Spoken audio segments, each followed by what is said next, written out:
Good day. Welcome to the Sea Power Report. Today, let's talk about two nations and two very different approaches to amphibious warfare. The America-class landing helicopter assault ship and China's newly launched Type 076 landing helicopter dock, the Sichuan, represents fundamentally different philosophies about how naval forces should project amphibious power in contested environments. While both are flat-top amphibious ships designed partially for aviation operations, their approaches couldn't be more different. The America class strips away traditional amphibious capabilities in pursuit of pure aviation power projection.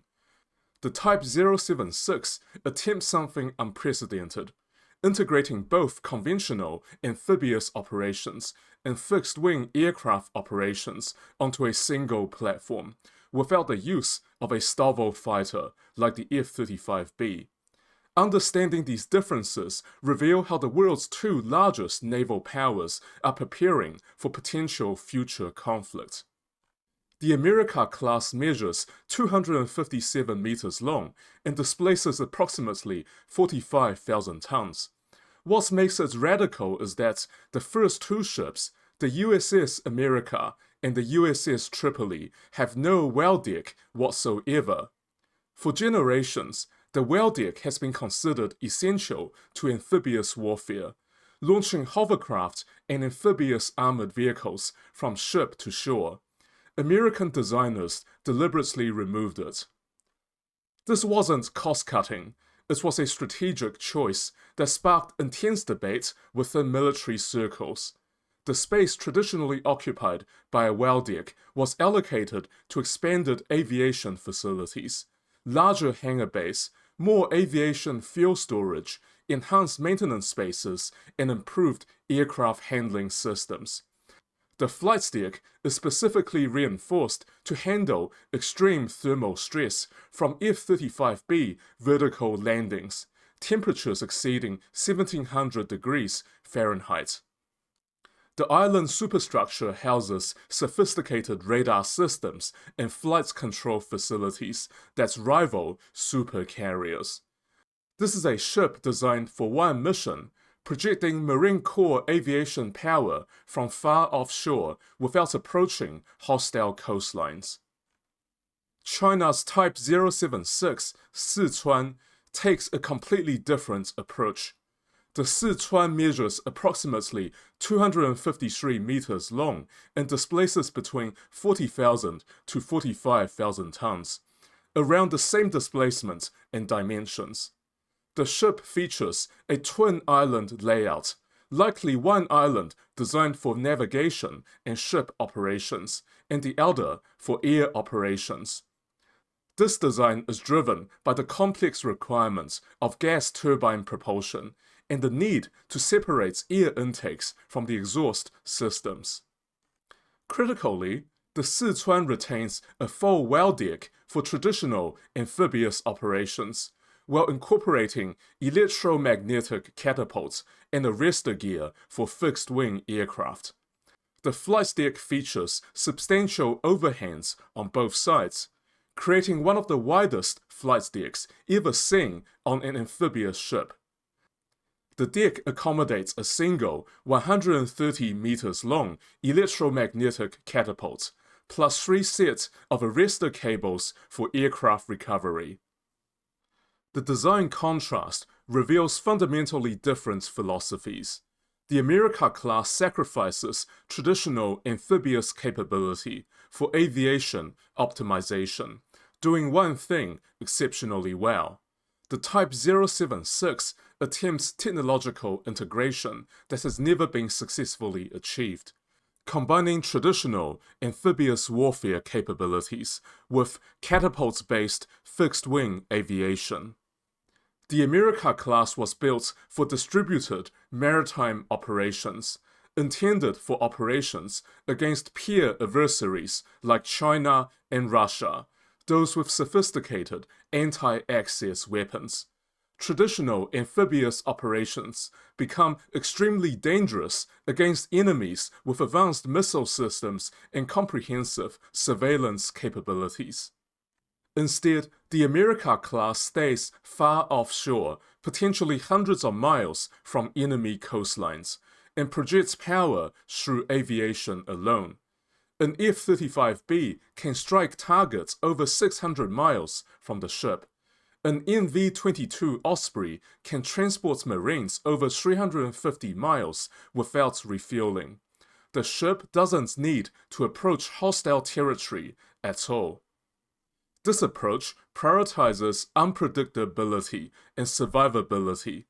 Aviation operations can be launched with minimal warning across vast areas, making defensive preparations difficult. The ship supports the Marine Corps Force Design 2030 transformation, envisioning smaller, more mobile units operating across dispersed positions rather than conducting traditional, large-scale beach assaults. The trade-off is obvious. No hovercraft, no amphibious vehicles, no ability to establish traditional beachheads. Power is projected exclusively through air assets. This works for scenarios involving sophisticated adversaries with extensive coastal defenses. But it's a specialized tool that sacrifices flexibility for focused capability. The Type 076 Sichuan supports large-scale amphibious operations while simultaneously providing advanced air support.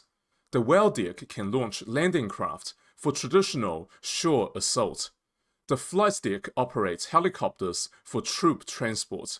Most significantly, the electromagnetic catapult can launch fixed-wing drones and potentially manned fighters for air superiority and deep strike missions.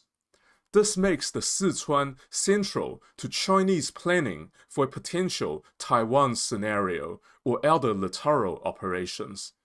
Chinese forces could establish beachheads using conventional techniques while operating advanced combat drones for reconnaissance, electronic warfare, and precision strikes. The mission profile difference reflects broader strategic context.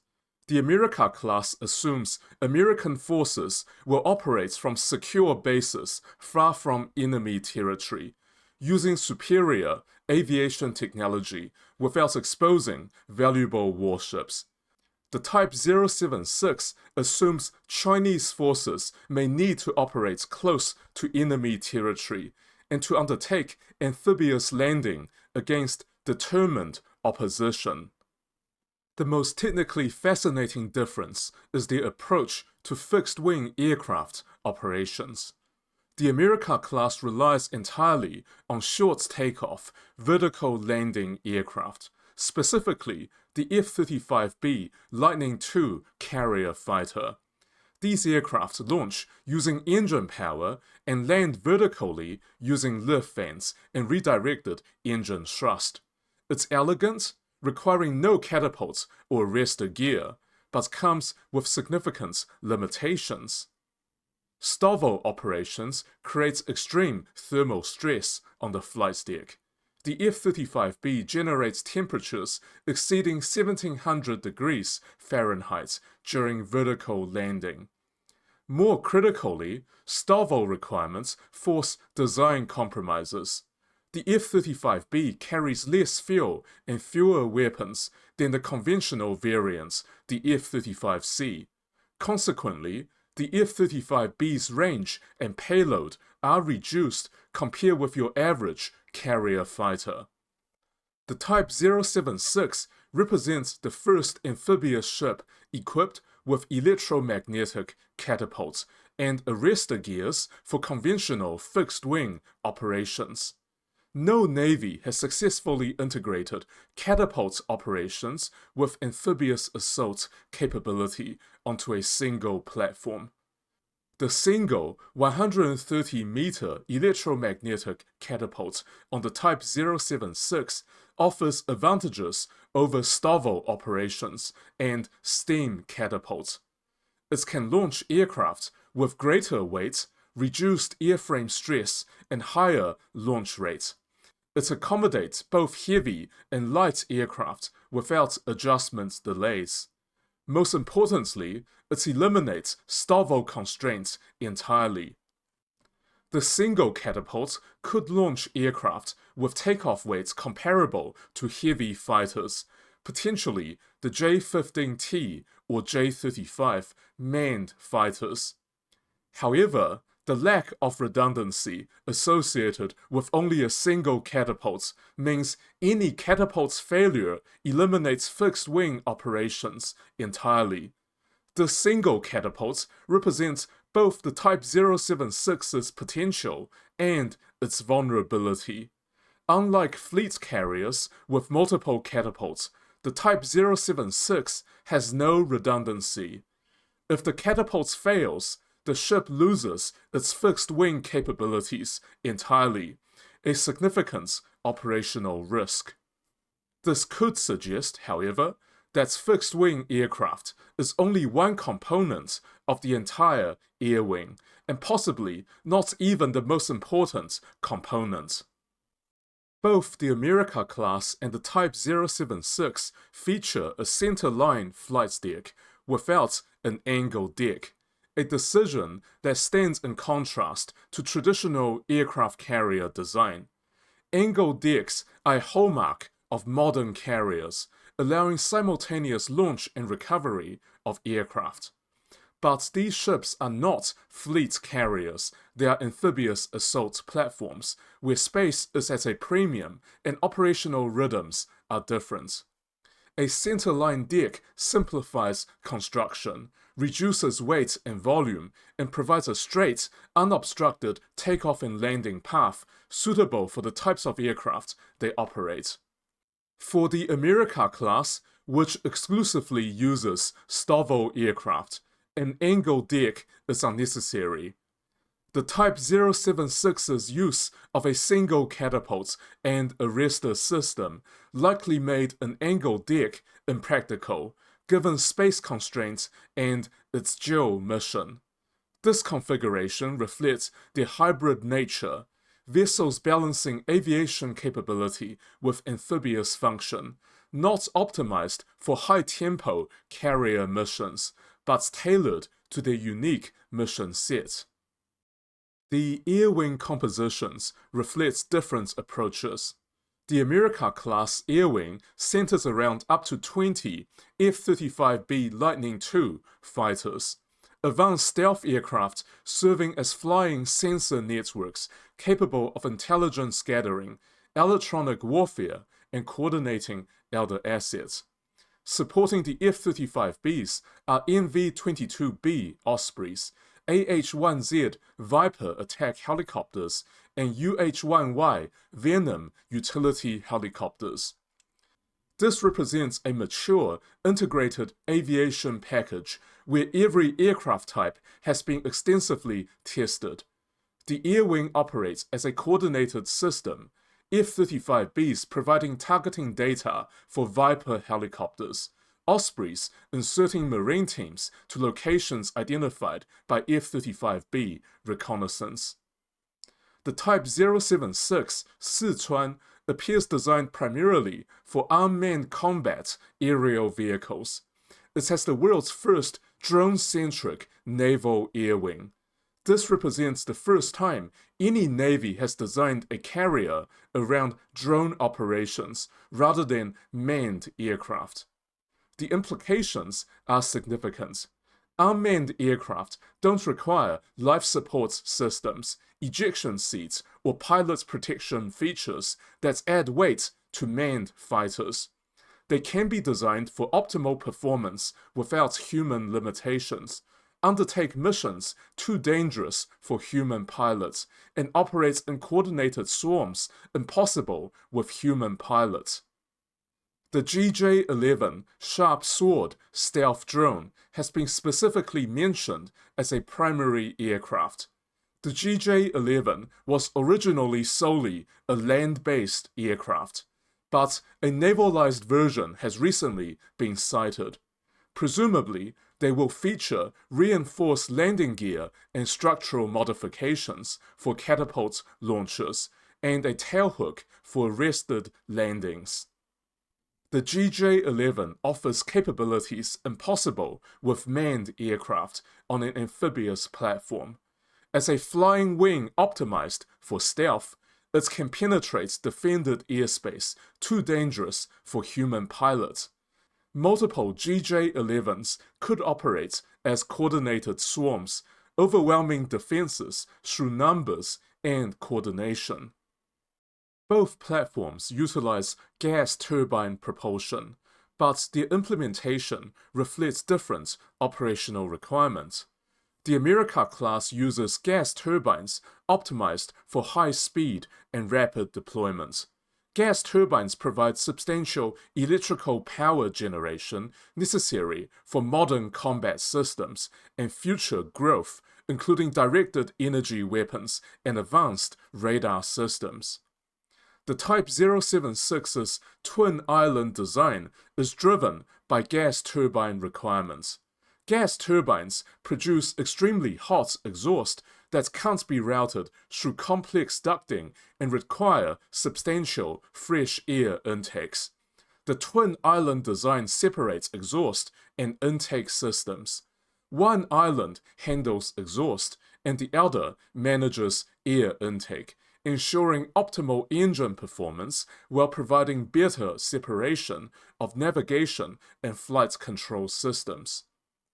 The Sichuan's propulsion may incorporate integrated electric propulsion, using gas turbines to generate electricity that powers electric motors connected to propellers.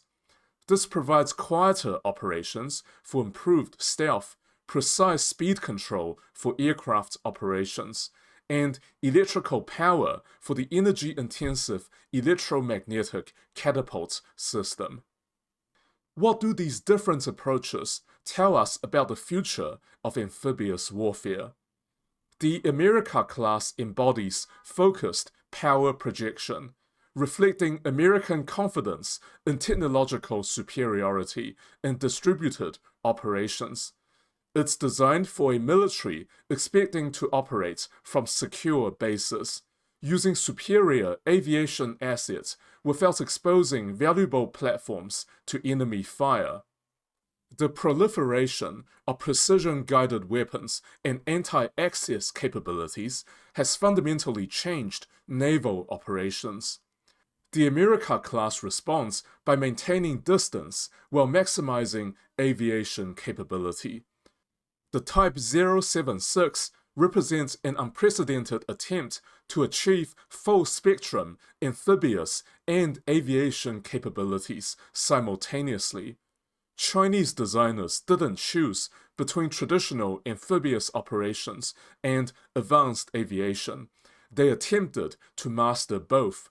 The Type 076 responds by integrating multiple capabilities and assets for mutual support, and is only meant to deploy in China's near seas, where they will have substantial naval superiority. The real question isn't which ship is better, it's which approach better matches the strategic environment each navy will face. The ultimate test will come through operational experience. How well do these platforms perform their intended missions? How effectively can they adapt to unexpected scenarios? These are questions that can only really be answered through time.